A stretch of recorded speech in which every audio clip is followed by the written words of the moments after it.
What's up, guys? Welcome back to my channel. I was just watching a video on here on YouTube that was recommended to me, and it's a video, I'll show a part of it, a clip of it. It's a video of Blaire White, the famous trans YouTuber, polarizing trans YouTuber because she's very conservative politically, and that's of course unexpected. People don't expect a trans person to be so conservative. I'll share the clip in a sec, but it's basically a clip of her saying that she believes she's trans because of a trauma response from her childhood that was really rocky and difficult. She doesn't go into details in that clip, but I'm assuming she's talking about some kind of abuse that basically made her trans. Now, let me start off by saying, well, first off, I find this fascinating. I'm very curious what you guys think. I'm gonna show you the clip in a second, but I just wanna start off by saying that I don't think it's fair for anybody to judge somebody else's truth. Like, if that's her experience and that's what she really believes, then I think that's valid. And I believe her, and I believe that it's totally 100% accurate that some people have such intense trauma, particularly from their childhoods, that it completely shapes the rest of their life trajectory and can make them become somebody that they otherwise would have never become. So let me just start off by saying that I'm not here to debate her truth and her experience. Let me show you the clip and then we'll talk more. Being trans is probably a trauma response. That's interesting. And it's not politically correct to say, don't care. I had a super bad upbringing, and I'm finally in the space to kind of like look at it. And that's why I get so much hate from people, because how dare you try to limit my talk of that because it's politically inconvenient, and half the people that think it's politically inconvenient to talk about it aren't even trans themselves. I mean, it's just amazing to hear you say all these things, because I've sat with people and I've talked to them and I've heard them say that. I wonder if I'm gay because of what happened to me with my dad. People have those real conversations in real life, but online and in public discourse, people act as if these conversations don't happen, and if they do, they're completely invalid. If I believed all the public narratives about trans, I would never come to really profound, valuable conclusions about my own life. Again, I think this is very interesting. I think it poses a very thoughtful question. My issue with this is, even though her intent is to speak about her experience and her truth, this then becomes fodder for certain groups that have an agenda. Like, this seems like the classic clip that somebody like Candace Owens would then recycle and talk about on her YouTube channel to push this agenda, right? This historical, cultural trope that has existed for so long, which is all trans people, all LGBT people, really, including gay people, they're all just broken people with all these childhood scars, and that's why they are the way that they are. Now, why is this so dangerous as rhetoric? It's dangerous because it goes back to this age-old question of, are you born this way or were you made this way?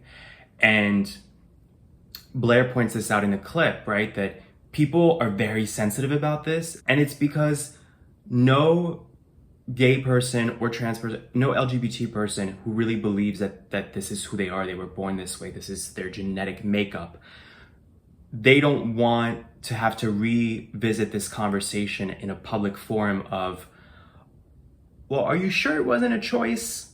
Because what happens is there are groups with power, right, politically, for example, who then have more ammunition to claim that you weren't born this way. And if you weren't born this way, well, then it's really a choice. And if it's a choice, we can be more sort of selective about how we treat you, what rights you receive. But let's really dig into the nuances more of this, right?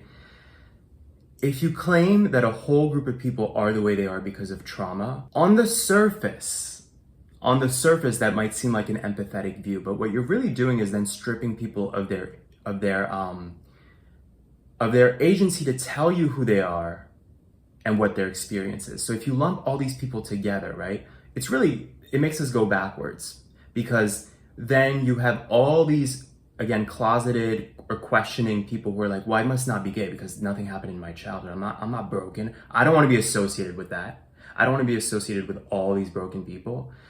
If you tell enough people that they are broken and that something must have happened to make them broken, that's how then you develop a culture where people really believe that they're broken. And what do people do who really believe they're broken? They do more shit that is demonstrative of being broken.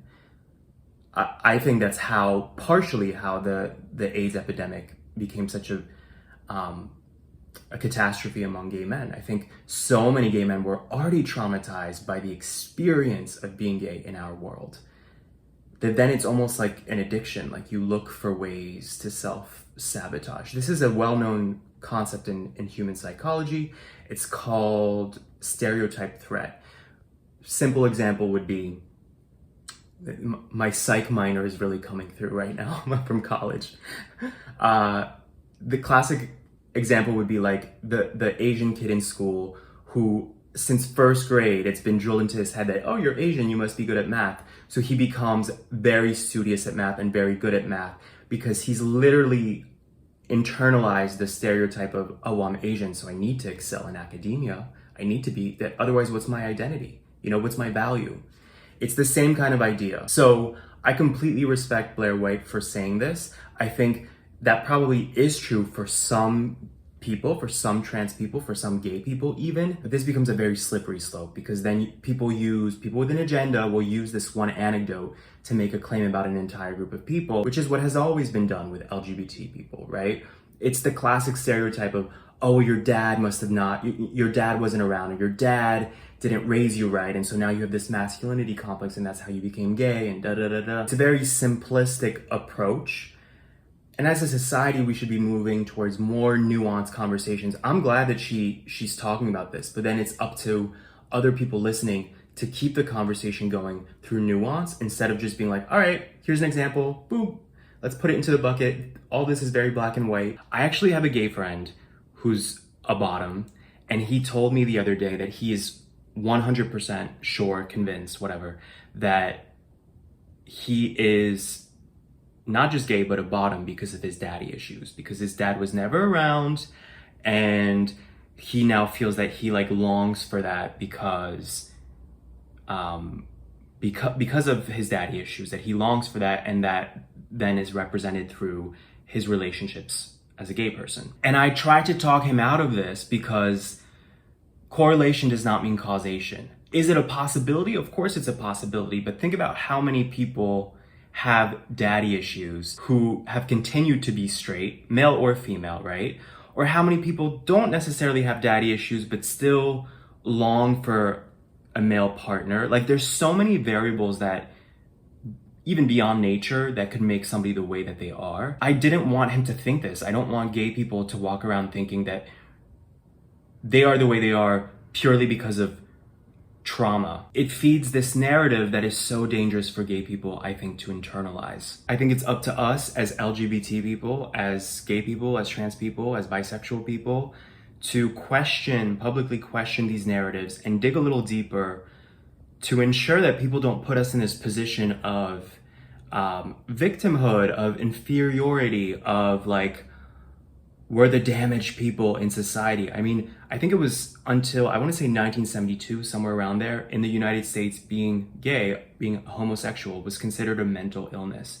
Think about the power that has on a not just a society, but a group of people who are being diagnosed culturally as mentally ill because of this.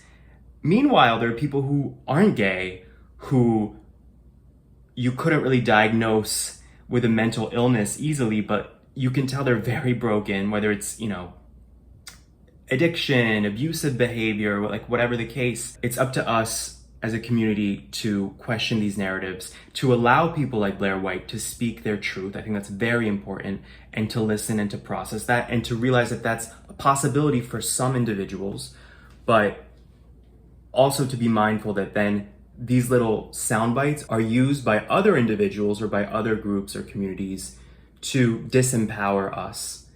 And that is the most dangerous thing. I want to know what you guys think about this. Let me know in the comments.